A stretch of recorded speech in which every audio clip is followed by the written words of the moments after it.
하나님 말씀 보도록 하겠습니다. 하나님 말씀 창세기 32장입니다. 하나님 말씀 창세기 32장 13절부터 32절까지 봐야 되는데 우리 너무 기니까 24절에서 32절까지 교독하도록 하겠습니다. 창세기 32장 24절에서 32절까지 교독하도록 하겠습니다. 야곱은 홀로 남았더니 어떤 사람이 날이 새도록 야곱과 씨름하다가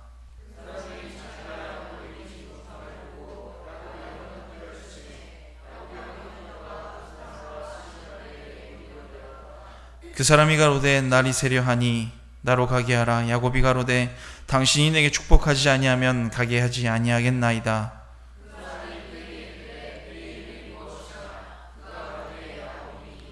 그 사람이 가로되 내 이름을 다시는 야곱이라 부를 것이 아니요 이스라엘이라 부를 것이니 이는 내가 하나님과 사람으로 더불어 겨루어 이기었음이니라.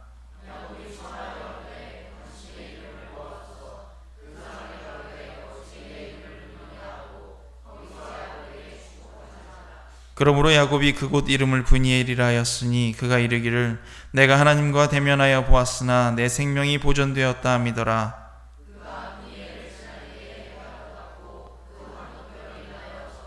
같이 보겠습니다. 그 사람이 야곱의 환도뼈 큰 힘줄을 친 고로 이스라엘 사람들이 지금까지 환도뼈 큰 힘줄을 먹지 아니하였더라. 아멘. 아멘. 오늘은 내 자아가 죽기 위해 라는 제목을 가지고 하나님 말씀 전하도록 하겠습니다. 예전에 어떤 소설을 재미있게 읽은 적이 있었는데요.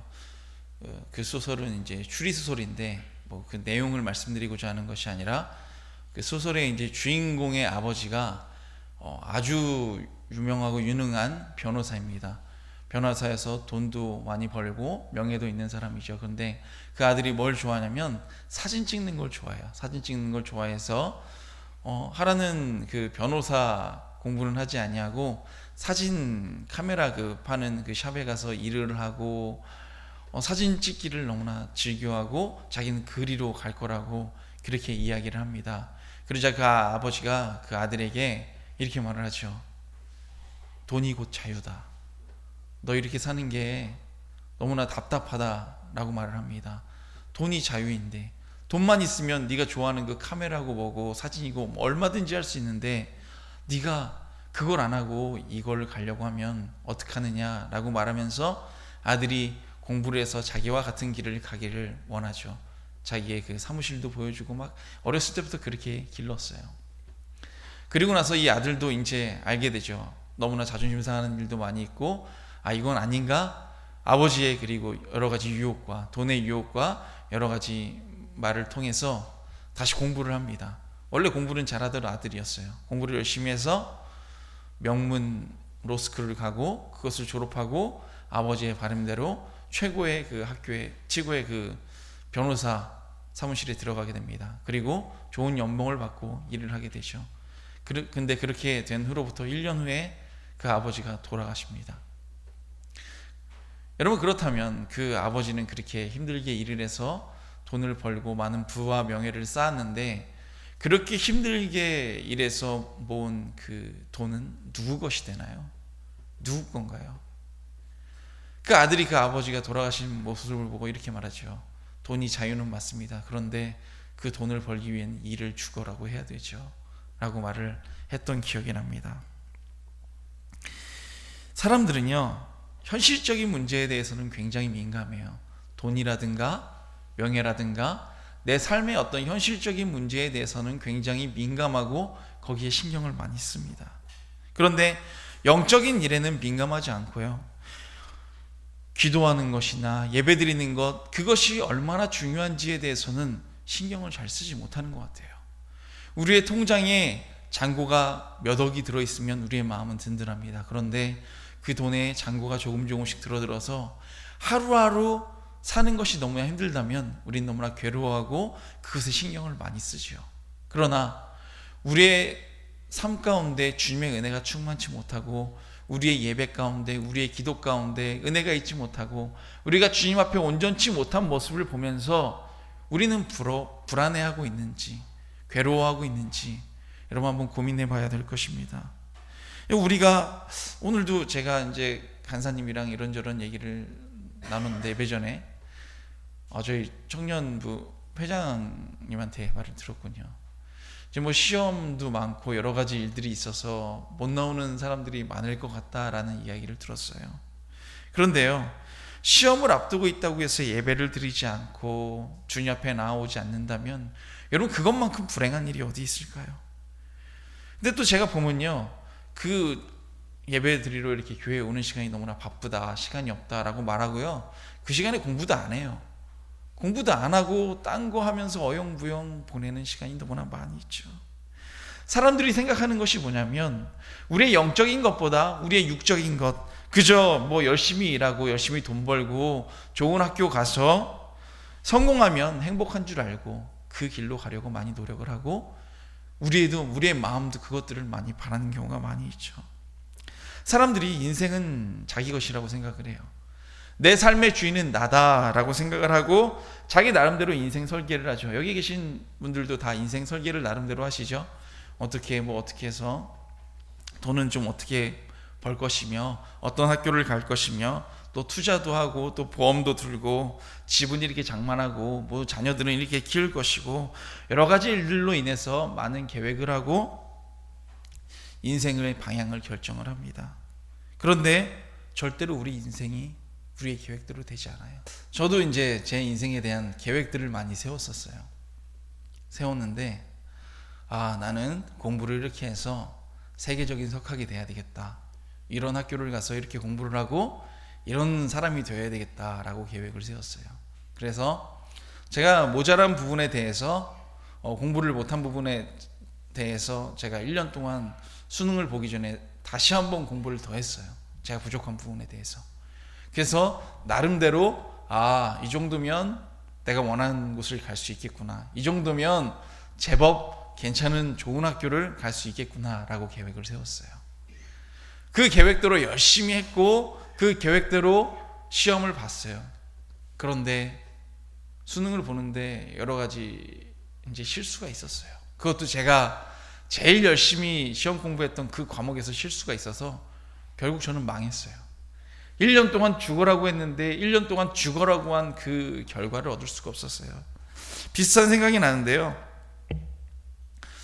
고등학교 3학년 시절에 제 친구들 중에 한 명이 꿈이 공군사관학교에 가기로 한 친구가 있었어요. 그 친구에 대해서 관심이 왜 있었냐면 저도 이제 파일럿이 되는 것이 어렸을 적 꿈이었던 적이 있었기 때문에 비행기 같은 걸 좋아해요. 난 조종사가 될 거야, 나도 전투기 조종사가 되고 싶다 라는 마음을 가지고 있어서 그 친구에 대해서 관심 있게 봐왔고, 그 친구는 참 공부도 잘했어요. 공부도 잘했고 그 친구 할아버지가 공군 장군이었어요.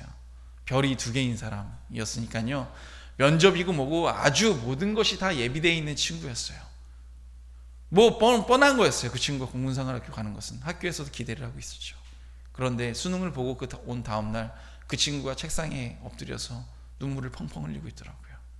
왜 그런 거 봤더니 형편없이 시험을 본 거예요. 다른 친구들은 그 해 수능이 쉽게 나와서 평소보다 시험 성적이 훨씬 좋았는데 그 친구는 평소보다 몇십 점이 떨어졌어요. 도저히 원서조차 낼 수 없는 점수가 나온 거예요. 그렇게 자기 인생의 목표를 향해 달려갔는데 우리의 뜻대로 우리의 계획대로 되지 않는다는 것입니다. 여러분, 우리가 미래를 준비한다고요, 통장에 돈을 모아놓던가요? 뭐 여러 가지 이제 저축을 했어요. 저축을 했는데 말도 안 되는 사건이 벌어지고요, 병에 걸린다든가 여러 가지 일을 통해서 내 모든 모아놓은 준비한 것들이 한 번에 날아가는 경우 우린 정말 많이 보곤 합니다.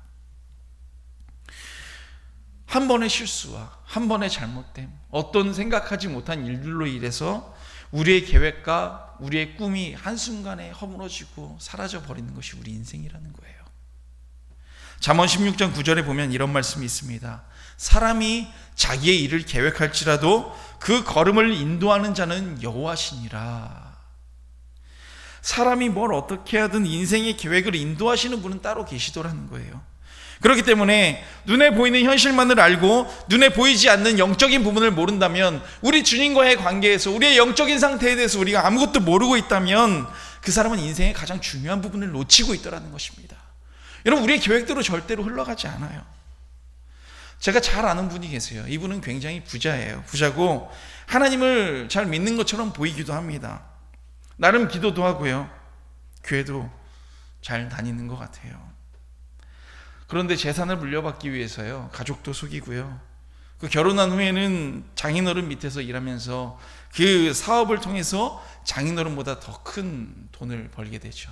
그런데 그 과정 가운데 그 장인어른을 비롯한 그 자녀들, 이제 장인어른의 자녀들에게도 상처를 주고 오히려 자기가 더 큰 부를 누리게 되고, 여러 가지 일들로 사람들과의 사이가 틀어지게 돼요. 어쨌든 사람들이 봤을 땐 부는 거머졌어요. 돈은 많고 성공을 했는데 사람들에게 상처를 줬어요. 주변 사람들과 문제 일으키는 삶을 살았고, 그래도 이 사람은 자기의 인생이 자기의 계획대로 나름 차근차근 진행되는 사람이었어요. 혹시 이분이 누군지 아시나요?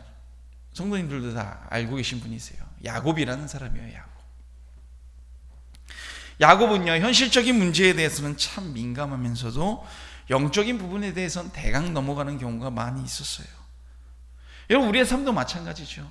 앞서 말씀드린 것처럼 자녀들의 삶이라든가 학업이라든가 대학 문제라든가 직장 생활이라든가 어떤 여러 가지 문제에 대해서, 우리 인생의 여러 가지 문제에 대해서는 굉장히 민감하고 때론 내 학업의 문제 때문에 목숨을 내놓기도 하죠. 절망해서.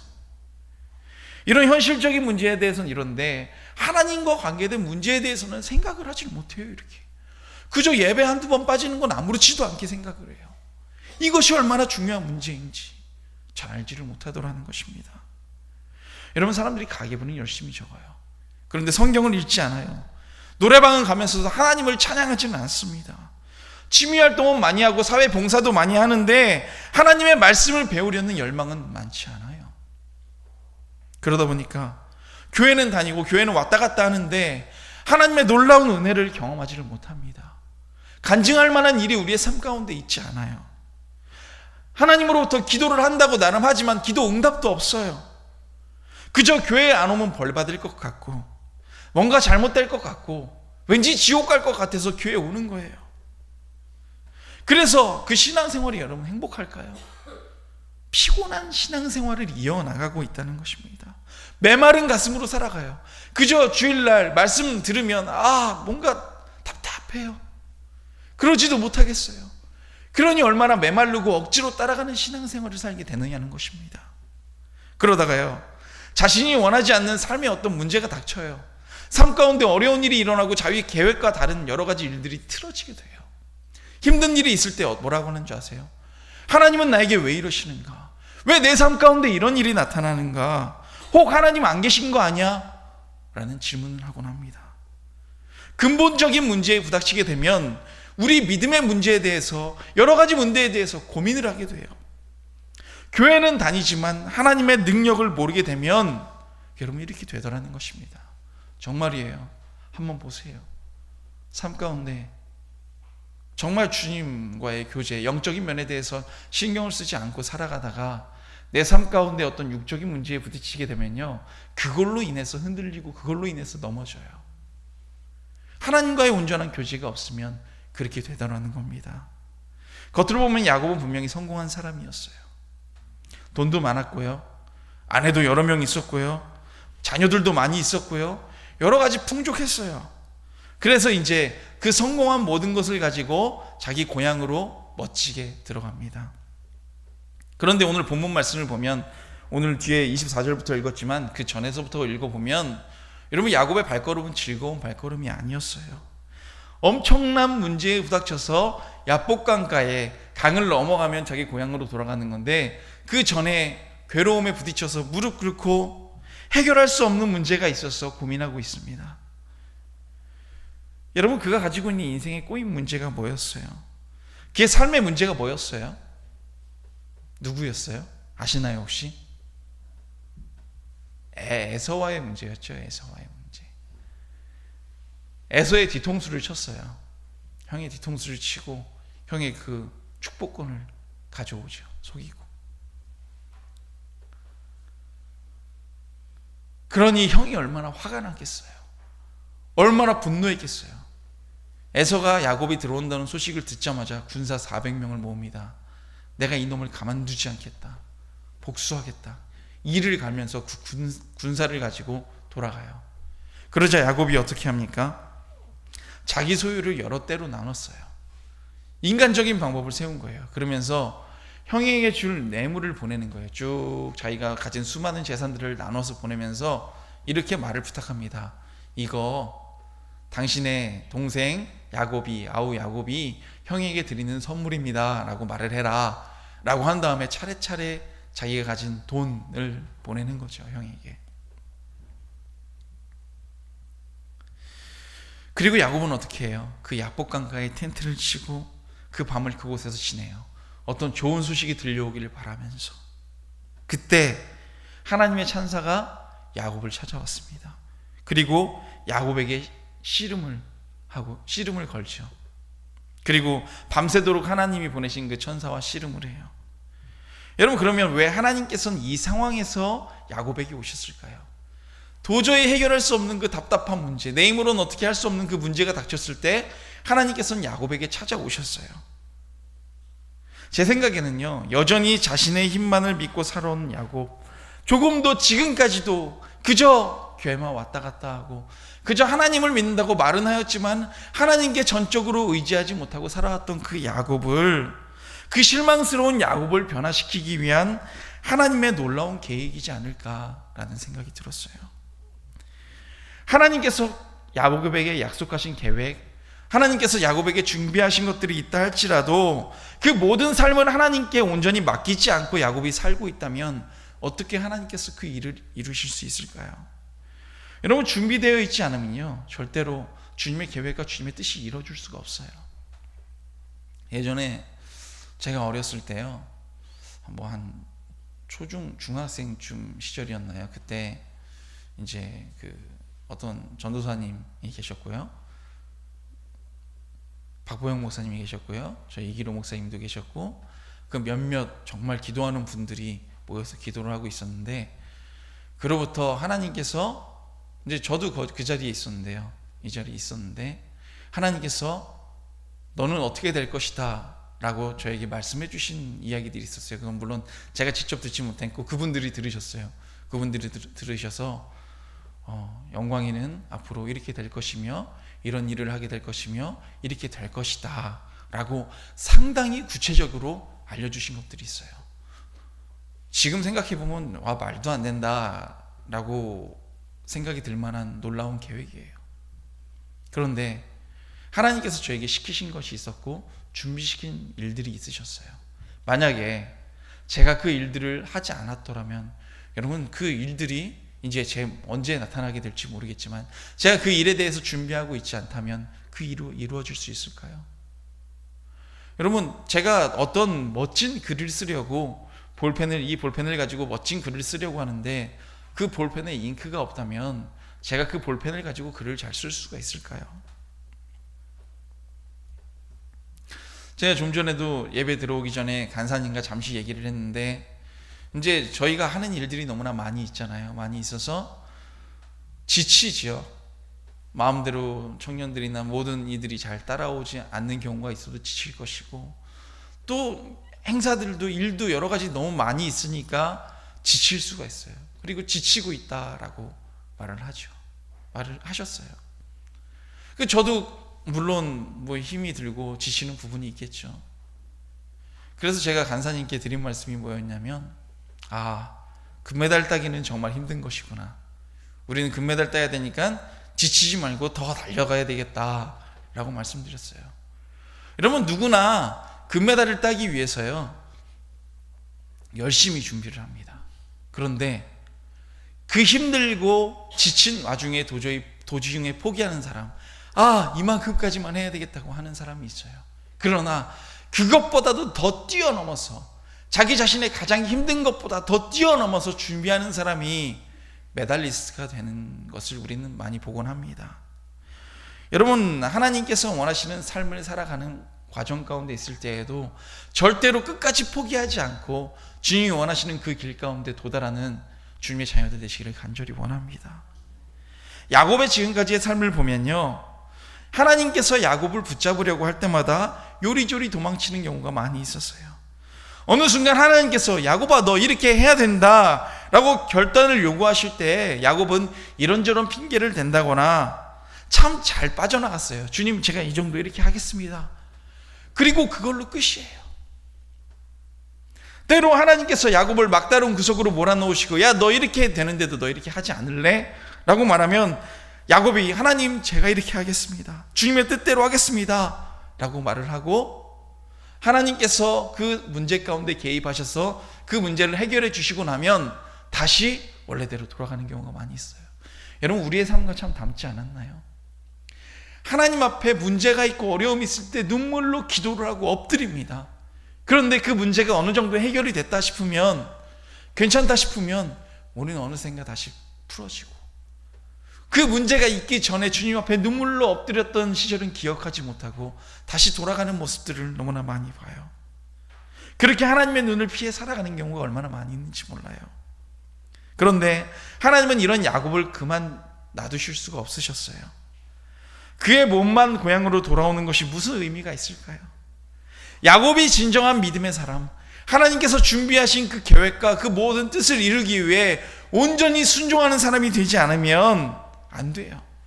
그래서 하나님께서는요 야곱이 온전히 준비되기를 원하셨어요.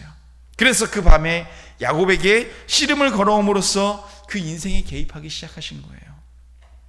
하나님의 야곱의 인생에 어떻게 개입하셨나요? 첫 번째로 한 일이 뭐였어요? 야곱이 어떻게 있었어요? 홀로 있었어요. 홀로. 좀 전에 읽었던 본문 24절 말씀을 보면 야곱은 어떻게 남았더라고요? 홀로 남았더니 라고 기록하고 있습니다. 여러분 야곱이 홀로 있었다는 말은 상당히 의미 있는 말씀이에요. 의미 없는 말씀이 기록되어 있지 않았겠죠, 성경에. 혼자 있을 때 어떻게 하세요? 여기 계신 분들은 홀로 있을 때 어떤 모습과 어떤 행동을 하고 계신가요? 막 멋지게 누군가를 신경 쓰고 있나요? 아니면 혼자 있을 때 어떻게 하고 있어요? 저도요, 전 사람들한테도 말하고요, 춤추고 막 이런 거 되게 싫어해요. 막 이렇게 움직이고 이런 거 되게 싫어하는데요, 가끔 가다요 저도 모르게 혼자 있을 때 뭔가 그냥 뭐 어디서 노래를 듣는다거나 혼자 흥얼거릴 때요 저도 모르게 이렇게 막 이러고 있더라고요. 혼자 있을 때 남들이 있을 때 하지 않을 행동들을 해요. 그만큼 나의 어떤 외식된 부분이 다 내려놔진다는 거예요. 여러분 혼자 있을 땐 절대 가면을 쓰고 있을 필요가 없어요. 홀로 있는 순간에 하나님을 만날 수 있더라는 거예요. 그래서 주님께서 우리에게 뭐라고 하세요? 너희 골방에서 나는 너희들과 만나기를 원한다 라고 주님께서 말씀하시잖아요. 예전에 하나님께서 저에게 말씀하신 것이 있었는데 제가 지키질 않았어요. 그게 뭐였냐면 자주 말씀드렸잖아요. 우리 이기로 목사님께서 저를 부르시더니 어느 날 말씀하시더라고요.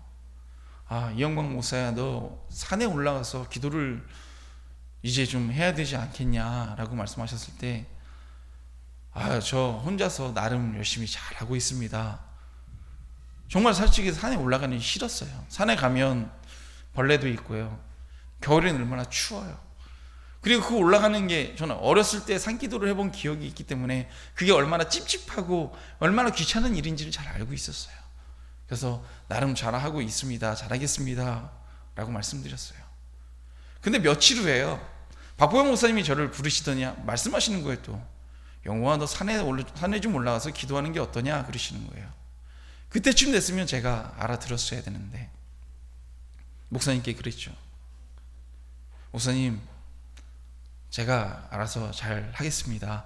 때가 되면 제가 해야 될 때 지금 잘하고 있으니까요 알아서 하겠습니다 라고 말씀드렸어요. 참 두 분의 목사님이 같은 말씀을 하시는데 겁도 없이 두 번 다 거절을 했죠. 그런데 혼자 기도하고 있던 어느 날이었어요. 그로부터 며칠 지나지 않았는데 주님께서 직접 말씀하시더라고요. 그런 마음을 주시더라고요. 산으로 올라가라 그렇게 말씀하셨어요. 제가 만약에 홀로 있지 않았더라면 너무나 우둔해서 두 분을 통해서 그렇게 말씀을 들었는데도 불구하고 하나님의 음성으로 깨닫지 못하고, 만약에 홀로 있었던 그 시간이 없었더라면 저는 지금 어떻게 됐을지도 모르겠어요. 하나님께서 명령하신 말씀하신 것을 듣지도 못하고 그 말씀에 따르지도 못했더라면 제 삶은 어떻게 되었을까요? 여러분, 주님 앞에 홀로 기도할 때 주님과의 온전한 교제가 있는 줄 믿습니다. 여러분, 주님의 자녀들은 하나님과 조용한 묵상의 시간이 필요해요. 주님과 조용한 묵상의 시간이 없으면 주님께서 주시는 깨달음을 온전히 이해할 수가 없게 되더라는 거예요. 마태복음 6장 6절 말씀에 주님께서 너는 기도할 때 골방에 들어가 문을 닫고 은밀한 중에 계신 내 하나님께 기도하라, 주님께서 말씀하세요. 절대로 의미 없이 말씀하지 않으신다는 거예요. 오늘 야곱의 인생을 바꾸기 시작한 것처럼 우리가 골방에 들어가 주님과의 조용한 시간을 가질 때 주님께서 우리의 삶 가운데 개입하기 시작하실 줄 믿습니다. 그리고 나서 야곱을 찾아오셔서 기도하게 하시고 또 어떻게 하세요? 그 다음에 씨름하면서 어떤 일이 일어나나요? 성경을 보면 하나님과 야곱과의 그 싸움에서 누가 이겼어요? 야곱이 이겼나요? 우린 잘못 알고 있죠. 하나님이 이기셨어요. 야곱의 환도뼈를 치셨어요. 환도뼈가 어디 있는 뼈냐면 이 골반이나 이 허벅지 이쪽에 있는 뼈예요. 이 환도뼈가 부러지면 아무것도 할 수가 없어요. 하나님께서 승리하셨죠. 야곱의 환도뼈까지 치셨는데 야곱이 얼마나 대단한 사람이냐면 얼마나 발버둥을 쳤는지요. 끝까지 붙잡고 놔주지 않았어요. 그 천사를. 여러분, 평소에 야곱이 고집이 얼마나 셌는지 몰라요. 자아가 얼마나 강했는지 몰라요. 성경을 보면요, 참 신기해요. 야곱이 모든 걸 하는 하나님께서 말씀하셨는데도 불구하고 야곱이 늘 자신의 계획이 있어요. 아, 이건 이렇게 해야지. 라반 삼촌에게 이렇게 말하고요. 하나님께서 복을 줄 것이라고 말씀하셨는데도 보여주잖아요. 얼룩무늬를 막 보여주고 넌 이렇게 해서 이렇게 되면 될 거야. 자기의 방법이 자꾸만 들어가요. 아버지를 속일 때도 자신의 방법과 자신의 계획이 계속 들어가요. 믿음보다도 자기 방식대로 하지 않으면 안 되는 사람이었어요. 자기의 계획대로. 이런 야곱을 하나님께서는 가만 놔두지 아니하시고 그 허벅지 관절을 치셨어요. 여러분, 하나님께서 그 부위를 치자 야곱은 어떻게 됐을까요? 넘어졌겠죠. 넘어졌는데 완전히 쓰러졌는데요, 하나님을 붙잡은 거예요. 꽉 붙잡고 놔주지 않았어요. 하나님께서 야곱의 허벅지 관절을 친 이유가 무엇일까요? 자신의 힘으로는 도저히 아무것도 할 수 없음을 알려주셨다는 거예요. 우리의 힘과 우리의 능력으로는 아무것도 할 수가 없어요. 자신이 아무리 얼마나 고집이 있었으면요, 하나님과 씨름을 하는데 밤새도록 씨름했다 그래요. 뻘뻘 흘리면서 이겨보겠다고. 지금까지 야곱은 자신의 삶을 살아가면서 내 능력과 내 힘으로는 내 노력으로 안 될 것이 없다는 생각을 늘 가지고 살아왔던 인생이었습니다. 착각 가운데 살았어요. 자기 논리를 가지고 살았어요. 하나님의 뜻을 신뢰한 것이 아니라 자기 생각과 자기 뜻을 더 신뢰하면서 살아갔더라는 것입니다. 자기 중심의 삶이었어요. 에서에게 자기 재산을 나눠서 보낸 그 과정도 마찬가지였어요. 이렇게 하면 에서가 좀 화를 풀지 않을까, 그래서 이렇게 뇌물을 바치면 마음이 좀 누그러져서 나를 좀 용서해 주지 않을까, 끝까지 자기 방법을 사용했다라는 거예요. 여러분, 모세도요, 왕자였어요. 이집트의 왕자로서 자기 민족을 자기가 한번 구원해 보겠다는 마음을 가지고 있었습니다. 권력도 있었고 돈도 있었고 힘도 있었어요. 그런데 내 힘으로 한번 이 고통받는 이스라엘 민족을 구원하려고 했는데 어떻게 돼요? 결국 저 광야로 쫓겨나고 실패하게 됩니다.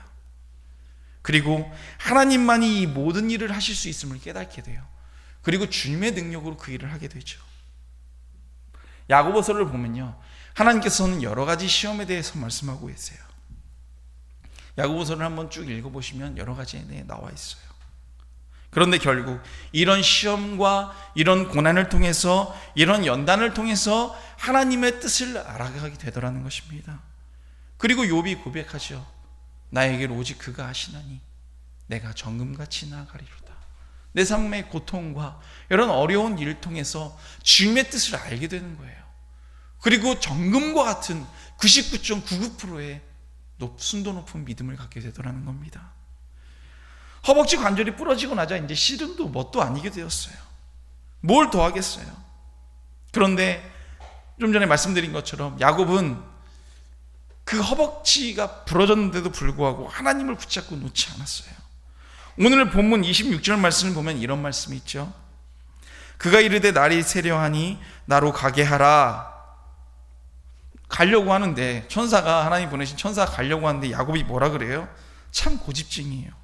이르되 당신이 내게 축복하지 아니하면 가게 하지 아니하겠나이다. 여러분, 씨름은 끝났어요. 야곱이 졌어요. 그럼에도 불구하고 야곱은 하나님을 놓지 않고 있었어요. 씨름은 끝났는데 야곱은 끝까지 하나님을 붙잡고 놓지 않고 있었다는 것. 이제는 야곱이 누구에게 매달리고 있어요? 하나님께 매달려 있었다는 거예요. 여러분, 우리는 야곱의 삶을 자기 자신의 힘과 자신의 능력으로 어떻게 해보려는 그 발버둥치는 삶에서 하나님께 매달리는 삶으로 전환되는 그 전환점을 오늘 홀로 주님과 있는 그 시간을 통해서 알게 됩니다. 발버둥치는 게 뭐예요? 자신의 힘으로 뭔가를 해보려고 하는 거예요. 자신이 지금까지 세워왔던 그 인생의 계획, 난 이렇게 해서 이렇게 해야지, 이런 일을 해서 이렇게 할 거야 라고 계획을 세운 것과 반대로 이제는 오늘 이 사건을 통해서 하나님께 모든 것을 맡기고 하나님만 붙잡고 있는 그 믿음의 사람이 되었다는 것입니다. 매달림은 뭐예요? 매달리는 붙잡는 거예요. 누구에게 의지하는 거예요? 붙잡은 사람. 내가 주체가 되는 게 아니라 내가 누군가를 붙잡고 있으면 그에게 끌려가는 거죠. 내 마음대로 하는 것이 아니라. 허벅지 관절이 무너지고 야복이 무너지게 되는 그 순간에 야곱에게 찾아온 중요한 깨달음이 있었다는 거예요. 그 고통과 그 절망의 순간에 찾아온 깨달음이 뭐였냐면, 아, 그렇구나. 이제 내 능력과 내 뜻으로는 되는 것이 아니구나. 하나님을 놓치면 안 되는구나 라는 걸 이 실패를 통해서 알게 됐어요. 그러니까 당신이 나를 축복하지 아니하면 내가 놓지 않겠습니다 라고 고백하게 되더라는 거예요. 여러분, 우리의 삶 가운데 이런 일들을 통해서 주님과 동행하는 그 골방의 시간, 그리고 우리의 삶 가운데 여러 가지 사건들을 통해서 끝까지 주님을 붙잡고 결국 주님께 내 모든 것을 맡기고 매달리는 인생의 전환이 일어나기를 간절히 원합니다. 내 생각과 내 계획대로 한다고 대드는 것이 아니라, 주님 왜 이렇게 되지 않나요? 주님 왜 내가 이렇게 했는데 이렇게 되지 않나요? 라고 말하는 것이 아니라 전환을 하는 거예요. 주님 뜻대로 하겠습니다. 아버지의 뜻대로 살아가겠습니다. 하나님께 모든 것을 맡기고 매달리는 것이 우리 인생의 정답인 줄로 믿습니다. 하나님께 맡기고 매달렸더니 어떻게 돼요? 오늘 보면 자기 인생으로 살아왔던 그 야곱의 이름을 바꿔주세요. 뭐라고 바꿔주세요? 너는 이제부터 이스라엘이다. 하나님과 겨루어 이겼다라고 주님께서 말씀해 주시는 거예요. 그런데 이상하죠? 누가 이겼어요? 이 씨름에서는요? 하나님이 이겼어요. 야곱은 환도뼈가 끊어지고 아무것도 할 수 없는 상황이 되었어요. 그런데 주님께서는 그럼에도 불구하고 야곱에게 너는 이겼다, 넌 승리자야 라고 이름 붙여주십니다. 하나님께서 이 일을 통해서 야곱에게 알게 원하셨던 게 뭐냐면, 하나님께 항복함으로, 하나님께 모든 것을 맡김으로 결국 승리하게 되는 비밀을 알려주셨다는 거예요. 내 자아는 죽고 나는 쓰러지고 난 죽어버리고 하나님께 모든 것을 맡기고 매달리는 인생이 결국 무슨 삶이라고요? 승리하는 삶이라는 거예요. 내 힘은 이제 아무것도 아니다. 내 계획은 아무것도 아니다. 내 힘과 능력과 내 계획대로 되는 것은 없다. 주님께 모든 것을 맡기고 주님께 매달릴 때 주님께서 다 해결하신다. 그때부터 놀라운 영적인 승리가 우리의 삶 가운데 주어질 줄로 믿습니다. 이스라엘의 이름은 어떻게 얻어낸 거예요? 내 힘과 내가 승리해서 얻어낸 것인가요? 하나님께 온전히 매달림으로 얻어낸 이름이 이스라엘이라는 거예요. 좀 더 정확하게 말하면, 내가 항복하고 내 자아는 죽고 내 가장 낮은 곳에 있었던 그 작은 자존심까지도 다 버려버렸을 때 하나님께서 너는 승리하게 될 것이야 라고 우리에게 말씀하셨다는 것입니다. 하나님 뜻대로 살아갈 때, 하나님만 바라보며 살아갈 때 결국 우리는 승리하게 될 줄로 믿습니다. 우리들 주님을 의지하겠다고 말하면서도 우리의 삶 가운데, 우리의 마음 가운데 작은 고집들이 있어요. 그렇지 않나요? 주님, 제가 주님 뜻대로 하겠습니다 라고 했는데 고집이 있어요. 어떤 극적인 상황에 달렸을 때 확 올라오는 것들이 있어요. 내 자존심, 내 고집, 내 자아가 훅 하고 올라와요. 내가 이렇게까지 해야 되나 라는 생각이 들 때가 얼마나 많이 있는지 모릅니다. 그러나 내 자아까지도, 내 마지막 가장 작은 자존심까지도 다 내려놓고 주님 앞에 엎드릴 때 주님께서 이제 승리하게 하여 주실 줄 믿습니다. 여러분, 내 마음과 내 뜻대로 인생이 되던가요? 되셨나요? 어떠세요? 저는 안 되더라고요. 제 계획대로 되는 게 아무것도 없어요. 너무나 못났어요. 실패자예요. 그러나 그때 주님께 맡기시기를 원합니다. 늘 바쁘다고 주님 이런저런 일을 해야 돼요.